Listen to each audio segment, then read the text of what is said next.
that this drops off in elevation and then comes back up, and we lose about 3 feet and then we rise back up. And from the average layperson, I didn't notice that, but immediately he said, this is a perfect place to do something like the boardwalk and create a real feature in the garden.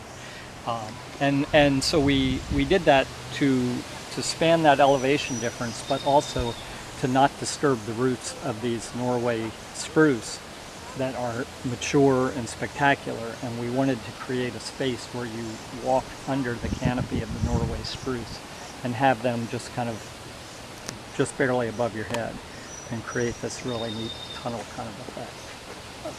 It opens up into a little bit wider vista, but you have this real sense of enclosure because of these plants. And we were determined to not cut down rhododendrons, but actually reincorporate them into the landscape. Basins. So all of the water that is collected from these, from the pathways that we built, is all funneled into 2 basins, one on either end of the boardwalk, and allowed to percolate into the soil. So we don't have any water running off the site. Asclepias, Clethra, and Penstemon.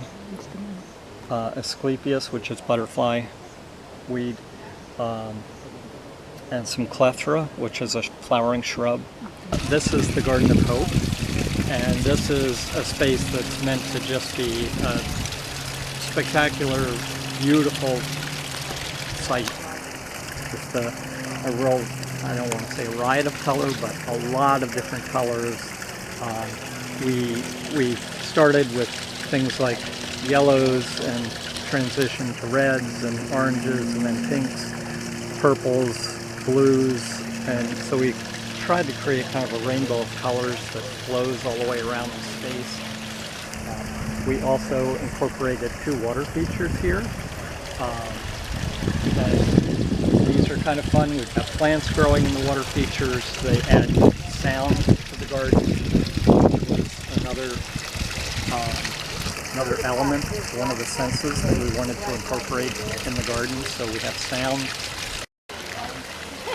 We did things like we planted some really interesting plant forms here so that people could see unusual plant shapes and plant colors and plant textures and sizes. And we think it dates from the 1920s when Charles Dexter owned the property. We also have this spectacular stone redwood, metasequoia, and that before this garden was just kind of encased in weeds and at the edge of the woods, and we've opened it up and made it a focal point of the garden.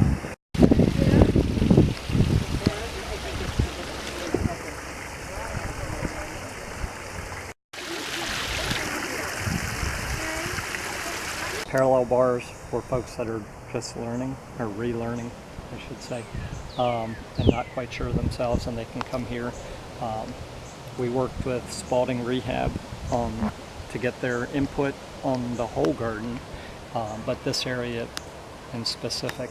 Cut back up to the top, whereas this is the longer path. At this point, you can turn and head out and go back into the rest of Heritage.